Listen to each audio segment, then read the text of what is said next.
الحمد لله والصلاة والسلام على رسول الله وعلى آله وصحبه أجمعين أما بعد فإن أصدق الحديث كتاب الله وخير الهدي هدي محمد صلى الله عليه وسلم رب اشرح لي صدري ويسر لي أمري واحلل عقدة من لساني يفقهوا قولي۔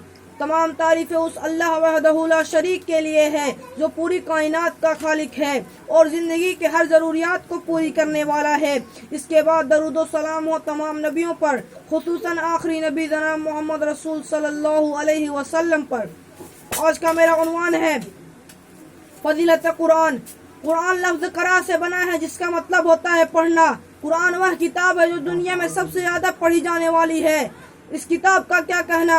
قرآن جس نبی پر نازل ہوا وہ نبیوں کے سردار، قرآن جس فرشتے کے ذریعے نازل ہوا وہ فرشتوں کے سردار، قرآن جس رات میں نازل ہوا یعنی قرآن جس شہر میں نازل ہوا یعنی مکہ وہ شہروں کا سردار، قرآن جس رات میں نازل ہوا اس رات کی فضیلت پورے سال میں تمام راتوں سے بڑھ کر ہے یعنی 1000 مہینوں سے بہتر ہے۔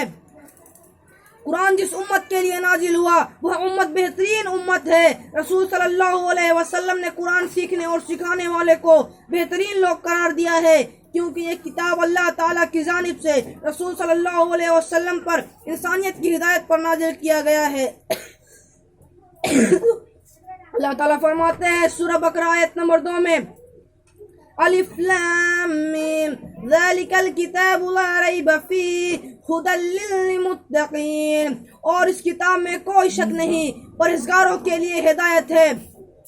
اس کتاب میں کسی طرح کی کوئی نقص یا کمی نہیں ہے اور یہ کتاب مکمل ہے۔ اور اللہ تعالیٰ فرماتے ہیں سورہ کہف آیت نمبر 1 میں تمام تعریفیں اس اللہ کے لیے ہے جس نے اپنے بندوں پر قرآن اتارا اور اس میں کوئی کسر باقی نہ چھوڑا۔ اس کتاب کی ایک ایک آیت ایک ایک لفظ حق ہے اور اس کے ایک ایک حرف پر ایمان رکھنا ضروری ہے۔ اور اللہ تعالیٰ فرماتے ہیں سورہ رعد آیت نمبر 1 میں اور یہ الف لام میم را، اور یہ قرآن کی آیتیں ہیں اور جو کچھ بھی آپ کی طرف سے یا آپ کے رب کی طرف سے اتارا جاتا ہے سب حق ہے، لیکن اکثر لوگ ایمان نہیں لاتے۔ یہ وہ کتاب ہے، یہ کتاب اللہ تعالیٰ کی طرف سے فرشتہ جبرائیل علیہ السلام کے ذریعے نبی کریم صلی اللہ علیہ وسلم کے دل پر نازل کیا گیا ہے۔ سورہ شعراء آیت نمبر 192 سے 195 میں اور بے شک یہ کتاب رب العالمین کا اتارا ہوا ہے، اسے امانت دار فرشتے لے کر آیا ہے، آپ کے دل پر اترا ہے کہ آپ آگاہ کر دینے والے میں سے ہو جائیں۔ صاف عربی زبان میں یہ وہ کتاب ہے جس میں دلوں کی بیماری کا علاج ہے، کیونکہ دل ہی ہے جو ساری اچھائی اور ساری برائی کا مجسمہ ہے اور دلوں میں ہی شیطان وسوسہ ڈالتا ہے۔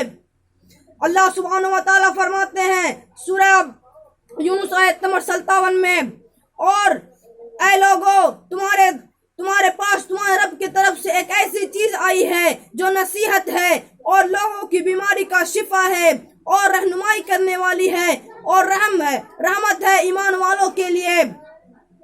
اس کتاب میں کوئی اختلاف نہیں کیونکہ یہ اللہ تعالیٰ کی طرف سے ہے، اگر کسی انسان کا لکھا ہوا ہوتا تو اس میں ضرور اختلاف ہوتا۔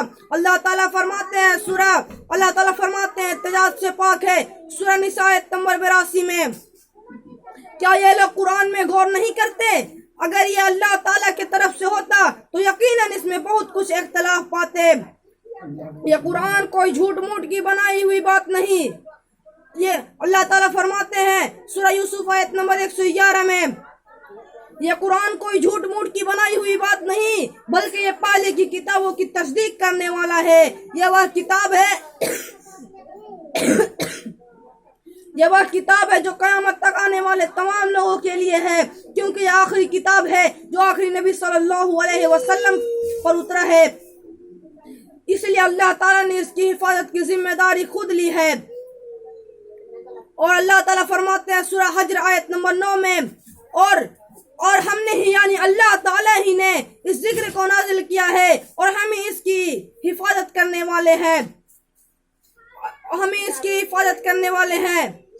اس کتاب قرآن میں کسی طرح کا کوئی بدلاؤ نہیں کیا جا سکتا، اس میں کسی طرح کی کوئی تبدیلی کوئی نہیں کر سکتا، یہاں تک نبی کریم صلی اللہ علیہ وسلم بھی نہیں۔ اللہ تعالیٰ فرماتے ہیں سورہ حاقہ آیت نمبر 43 سے 46 میں، اور بے شک یہ رب العالمین کا اتارا ہوا ہے، اور اگر یہ نبی ہم پر کوئی بات بنا لیتا تو البتہ ہم اس کے داہنا ہاتھ پکڑ لیتے اور اس کی شہرت کاٹ دیتے۔ یعنی نبی کریم صلی اللہ علیہ وسلم جو بھی بولتے ہیں وہ اللہ تعالیٰ کی طرف سے بولتے ہیں، اور جو بات اللہ تعالیٰ نے نہیں بولا اس کو اللہ تعالیٰ پکڑ لیتے ہیں اور شہرت کاٹ دیتے ہیں شہرک وہ نس ہے جو سب سے اہم ہے، اس کے کٹ جانے سے انسان کی موت یقینی ہے۔ اللہ تعالیٰ نے قرآن کی حفاظت کے ساتھ ساتھ قرآن کا بیان یعنی نبی کریم صلی اللہ علیہ وسلم کے حدیثوں کا بھی حفاظت کرنے والا ہے، کیونکہ حدیثوں کا بنا قرآن پر عمل کرنا ناممکن ہے۔ اور اللہ تعالیٰ فرماتا ہے سورہ قیامہ آیت نمبر 16 سے 19 میں، اور اے نبی آپ قرآن کو جلدی جلدی پڑھنے کی اپنی زبان سے حرکت نہ دیں، اس کا جمع کرنا اور آپ کی زبان سے پڑھانا ہماری ذمہ ہے، اور ہم جب اسے پڑھ لیں تو آپ اس کے پڑھنے کی پیروی کریں، پھر اس کا بیان بھی ہمارا ذمہ ہے۔ قرآن کا بیان سے مراد ہے حدیث۔ اللہ تعالیٰ نے قرآن کو سیکھنے، سمجھنے اور یاد کرنے کے لیے آسان کر دیا ہے۔ اللہ تعالیٰ فرماتے ہیں وَلَقَدْ يَسَّرْنَا الْقُرْآنَ لِلذِّكْرِ فَهَلْ مِن مُدَّكِرٍ، اور ہم نے قرآن کو آسان کر دیا ہے تو کیا کوئی ہے نصیحت لینے والا۔ اور اس آیت کو اللہ تعالیٰ نے سورہ قمر میں 4 بار دہرایا ہے، سورہ قمر آیت نمبر 17، آیت نمبر 22 اور آیت نمبر 32 اور آیت نمبر 40 میں۔ پھر بھی آج کے علماء لوگ کہتے ہیں کہ قرآن بہت ہی مشکل ہے، تم سمجھ نہیں سکتے، جبکہ اللہ تعالیٰ فرما رہا ہے کہ قرآن تمہارے لیے بہت ہی آسان ہے۔ انہیں چند باتوں پہ میں اپنی بات کو ختم کرتا ہوں۔ اللہ تعالیٰ سے دعا کرتا ہوں کہ ہم سب کو قرآن سیکھنے اور سکھانے کی توفیق عطا فرما، اور ہم سب کو دنیا و آخرت میں عزت دے اور مشرکین کو ہلاک و برباد کر دے، آمین یا رب العالمین۔ سبحانک ربک رب العزت عما یصفون وسلام علی المرسلین والحمد للہ رب العالمین۔